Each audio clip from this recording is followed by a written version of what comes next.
ይስጥልን ውድ የመረጃ የዩቲዩብ ገጽ ተከታዮችና አድማጮች እንደምን አላችሁ? ለዕለቱ የተመራረጡትን አርዕስተ ዜና ወደ እናንተ ይዘን ቀርበናል። የአሜሪካው ፕሬዝዳንት ዶናልድ ትራምፕ ለኢራን ጊዜው እያለቀ ነው ሲሉ ማስጠንቀቃቸው ተከትሎ የዓለም የነዳጅ ዋጋ ጭማሪ አሳየ። መካከለኛው ምስራቅ ባለው የጂኦፖለቲክ ውጥረት ተከትሎ የዓለም የነዳጅ ጭማሪ አሳይቷል። ለዋጋ መጨመር የአሜሪካው ፕሬዝዳንት ትራምፕ ጦርነቱን ለማቆም የሚደረገው ድርድር መቀዝቀዙን ለኢራን ጊዜ እያለቀ ነው ሲሉ ማስጠንቀቃቸው ምክንያት ተጠቅሰዋል። የዓለምን 20 በመቶ የነዳጅና የተፈጥሮ ጋዝ የትራንስፖርት የሚያስተናግደው ሆርሙዝ ሰርጥ መዘጋትና አቡዳቢ የሚገኘው የባራክ የኒውክሌር ኃይል ማመንጫ አቅራቢያ በተሰነዘረ የድሮን ጥቃት እሳት መነሳት ምክንያት በነዳጅ አቅራቢ ላይ ስጋት መፈጠሩን ቢቢሲ ዘግቧል። በመሆኑም በዛሬው ዕለት ብሬንት የተሰኘው ድፍድፍ ነዳጅ ዘይት 1.7 በመቶ መጨመሩን አንድ በርሜል $111.13 ደርሷል ተብሏል። ከዚህም ጋር ተያይዞ ኢራን አዲስ የሰላም እቅድ አቀረበች። የአሜሪካ ማዕቀብ ለማንሳት መስማማቷ ተሰምተዋል። የመካከለኛው ምስራቅ ውጥረት ለማርገብ የሚደረገው ዲፕሎማሲ ጥረት ኢራን በፓኪስታን አደራዳሪነት ሌላ አዲስ የ14 ነጥብ የሰላም እቅድ ለአሜሪካ ማቅረቧ ተዘግቧል። የፓኪስታን የሀገር ውስጥ ጉዳይ ሚኒስተር ሞህሲን ናቂብ ለዚህ ጉዳይ ቴህራን ገብተው በአስቸኳይ ውይይት እያደረጉ ይገኛሉ። ኢራን ያቀረበችው የውሳኔ ሀሳብ ማዕቀቦች እንዲነሱ፣ የደህንነት ዋስትና እንዲሰጣት፣ የታገዱ ንብረቶች እንዲለቀቁ፣ በሆርሙዝ ባህረ ሰላጤ ላይ የተጣሉ ገደቦች እንዲነሱ የሚጠይቁ ነው። በአል አረቢያ መረጃ መሰረት እንደተገለጸው ከሆነ ሀገራቱ የበለጸገውን ዩራኒየም ለአሜሪካ ሳይሆን በቅድመ ሁኔታ ለሩሲያ አሳልፋ ለመስጠት ፍላጎት አሳይታለች። በቀጥታ የካሳ ክፍያ ይልቅም ሰፊ ኢኮኖሚ ማበረታቻ እየጠየቀች ነው። በሌላ በኩል አሜሪካ በኒውክሌር ድርድር ወቅት የኢራን የነዳጅ ኤክስፖ ላይ የጣለችው ማዕቀብ ለጊዜው ለማንሳት መስማማቷን የኢራን የታስም የዜና ወኪል በድርድሩ ቡድን ጠቅሶ ዘግቧል። ይሁን እንጂ ዩናይትድ ስቴትስ ፕሬዝዳንት ዶናልድ ትራምፕ ለኢራን ጊዜው እያለቀ ነው በሚል ጠንካራ ማስጠንቀቂያ መስጠታቸው ይታወሳል። በመሆኑም ዶናልድ ትራምፕ ያጋሯቸው ምስሎች የመጀመሪያው ምስል ኦርቢት ላይ ሆነው ቀይ በተን ተጭነው የኒውክሌር ቦምብ ጥቃት ሲፈጽሙ የሚያሳይ ሲሆን ይህን ተከትሎ በኢራን ላይ የኒውክሌር ቦምብ ሊጠቀሙ ይችላል የሚል ጥያቄ አስነስተዋል። ሁለተኛው ምስል ደግሞ ኢራን ከሁሉም አቅጣጫ ጥቃት ሲሰነዘር የሚያሳይ ሲሆን ይህም በኢራን ላይ ጥቃት ሊከፍት እንዳሰቡ የሚያሳይ መረጃ ነው ተብሏል። ከፕሬዝዳንት ይህን ያለው ጦርነቱ አይቀሬ ይመስላል እየተባለ ነው። ትራምፕ ነገ ማክሰኞ በሁኔታዎች መቆጣጠሪያ ክፍል ሲቹዌሽን ሩም በከፍተኛ ደህንነት ካቢኔዎች ጋር እንደሚወያዩ አክሲዮን 2 የአሜሪካ ባለስልጣን በዋቢነት ጠቅሶ ዘግቧል።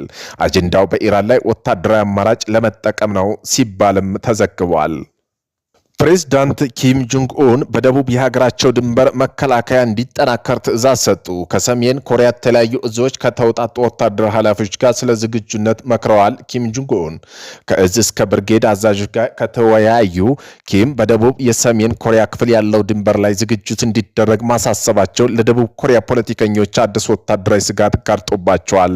ሊቀሰቀሱ የሚችሉ ማንኛውም ጦርነት ለመቀልበስ የጦርነት ትጥቅ ማዘመን፣ ቁልፍ እዞች ማጠናከር መሰል ዝግጅቶች እንዲደረጉም ጥሪ ቀርበዋል። በደቡብ ኮሪያና አሜሪካ መካከል ያለው ወታደራዊ ትስስር ስጋት የሆነባቸው ኪሞች በተለያዩ ጊዜ የሚፈጸምብን ወታደራዊ ትንኮሳ መመከት አለብን በሚል እምነት አላቸው ተብሏል። ፒዮንግያንግና ሰሜን ኮሪያ መካከል ያለውና እንዲሁም በሲኦል ደቡብ ኮሪያ መካከል ያለው ወታደራዊ ውጥረት መልኩን እየለወጠ መምጣቱን የሚጠቁሙ ትዕዛዝ ሆኖ ተመዝግቧል።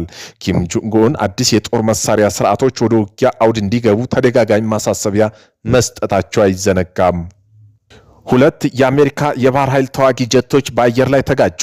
አሜሪካ አይሆድ ግዛት የጋንፋንታር ስካይስ አየር ትርኢት ላይ 2 ኢኤ-18G ግሮል የባህር ኃይል ተዋጊ ጀቶች በአየር ላይ በድንገት ተጋጭተዋል። በአደጋው ወቅት በጀቶች ውስጥ የነበሩ 4ቱም ፓይለቶች በሰላም በፓራሹት ዘለው ማምለጣቸው የቻሉ ሲሆን በአሁኑ ወቅት የሕክምና ምርመራ እየተደረገላቸው ይገኛሉ። የአደጋው መንስኤ ለማወቅ ምርመራ እየተካሄደ ሲሆን የክስተቱን አስደንጋጭ ቪዲዮ ምስል በማህበራዊ ሚዲያ ላይ መነጋገሪያ ሆኗል። አሜሪካ ለሶማሌላንድ በከፊልም ቢሆን ዲፕሎማሲ እውቅና ለመስጠት የሚያስችላትን የመጀመሪያ ደረጃ ውይይት ከሶማሌላንድ አመራሮች ጋር መጀመሯ ፋይናንሻል ታይምስ ዘገባ። እንደ ዘገባው ከሆነ አሜሪካ ስትራቴጂካዊ የበርበራ ወደብ ከተማ አቅራቢያ ወታደራዊ ባህር ኃይል እዝ ለመመስረት የምትፈልግ ሲሆን ይህ ፍቃድ ለማግኘትም በሶማሌላንድ ይፋዊ እውቅና መስጠትም እንደ አማራጭ እያየችው ይገኛል። በቀይ ባህር ቀጠና ያለው ጸጥታ ሚዛንና የአሜሪካ ወታደራዊ ተጽዕኖ ሊቀይር ይችላል የተባለው ውይይቱ በአሁኑ ወቅት የመጀመሪያ ደረጃ እንደሚገኝ የአሜሪካ ባለስልጣን ጠቅሶ ዘገባው ይፋ አድርጓል። ኤርትራና ግብጽ ነጻ የባህር ላይ መርከብ ጉዞ የባህር ትራንስፖርት ስምምነት ዛሬ ተፈራርመዋል። ፕሬዝዳንት ኢሳያስ አፈወርቅ አብርሃ፣ የግብጽ የውጭ ጉዳይ ሚኒስተር ዶክተር በድር አብድላቲና የትራንስፖርት ሚኒስተር ሌተናል ጄኔራል ካሚል አልዋዚር የሚመሩ ከፍተኛ ልዑክ በአስመራ ተቀብለው ማነጋገራቸው ታውቀዋል። ውይይቱ በሁለትዮሽ ቀጠናዊ ዓለም አቀፋዊ ጉዳይ ላይ ያተኮረ ሲሆን ሁለቱም ሀገራት ነጻ የባህር መርከብ ጉዞ መርህ መሰረት ያደረገ የጋራ ባህር ትራንስፖርት ስምምነት ተፈራርመዋል። ስምምነቱን የግብጽ መርከቦች በኤርትራ ባህር መስመር ሰላማዊ ምልልስ እንዳደርጉ ያለመ ነው ተብሏል። ሩሲያ አስቸኳይ ጊዜ አዋጅ አወጀች። የዩክሬን ድሮኖች በራይዛን የነዳጅ ማጣሪያ ላይ በፈጸመው ጥቃት ከፍተኛ ውድመት መድረሱን እና ስትራቴጂካዊ በሆኑ ቀጠናዎች ላይ የእሳት አደጋ መከሰቱን ተከትሎ የሩሲያ ባለስልጣን በአንዱ ተጎጂ ከተማ ላይ የአስቸኳይ ጊዜ አውጃለች። በተመሳሳይ ወቅት ሞስኮ በዩክሬን ይዞታዎች ላይ አዳዲስ ጥቃቶች እየሰነዘረች ሲሆን በሁለቱ ወገኖች ከጠላት የጦር ግንባር በስተጀርባ ባሉ ጥልቅ ይዞታዎች ላይ ረጅም ርቀት የሚጓዙ ድሮኖችና ትክክለኛ ኢላማቸውን የሚመቱ ጥቃቶች ላይ ይብለጥ ማናቸው ላይ ተከትሎ በተለያዩ ግንባሮች ላይ ያለው ጫና በርትቷል። እየተባባሰ የመጣው የጥቃት ማዕበል ግጭቱ መሰረተ ልማቱ ማውደም ሰፊ ጦርነት እየተቀየረ መምጣቱ የሚያመላክት ሲሆን ሁለቱም ሀገራት የሎጂስቲክ የነዳጅ ማጠራቀሚያዎች የአየር መከላከያ ስርዓቶችና ወታደራዊ አቅርቦት መረቦች መዳረሻ በማድረግ ላይ ይገኛሉ። አዲሱ የኢቦላ ወረርሽኝ ክትባት እንደሌለው ዲሞክራቲክ ሪፐብሊክ ኮንጎ አስታወቀች። የሟቾች ቁጥርም ወደ 80 ደርሷል የተባለው በዲሞክራቲክ ሪፐብሊክ ኮንጎ አዲስ የተቀሰቀሰ ኢቦላ ወረርሽኝ 246 ተጠርጣሪ ታካሚዎች 80 ሰዎች ሞት ምክንያት ሆኗል። ቡዳቢንግ ተብሎ የሚጠራው በከፍተኛ ሁኔታ ገዳይ እንደሆነ የሚታወሰው ኢቦላ ዝርያ በአሁኑ ጊዜ ምንም አይነት ክትባት እንደሌለው የሀገሪቱ የጤና ሚኒስተር ተናግረዋል። በርካታ ሰዎች ለህልፈት ያደረገው ይህ አዲስ የኢቦላ ወረርሽኝ በጣም ከፍተኛ የሞት ምጣኔ ያለው ሲሆን ክትባት ሆነ የተለያዩ ሕክምና እንደሌለው ሚኒስትሩ አስጠንቅቀዋል። በአሁኑ ጊዜ ክትባት የሚገኘው በ1976 ለተገኘውና ከ60 እስከ 90 በመቶ ከፍተኛ ሞት ምጣኔ ላለው ዛይር የተባለ ኢቦላ ዝርያ ብቻ ነው።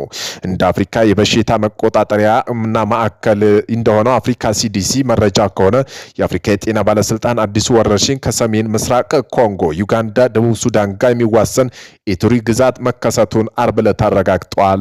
በክልሉ ያለው ከፍተኛ ድንበር ተሻጋሪ የሰዎች እንቅስቃሴ በሽታው ሊሰራጩ ይችላል በሚል ስጋት ፈጥረዋል። በ2018 እስከ 2020 መካከል ዲሞክራቲክ ሪፐብሊክ ኮንጎ በተከሰተው እጅግ የከፋ ወረርሽኝ ላይ ወደ 2300 ሰዎች ሞተዋል።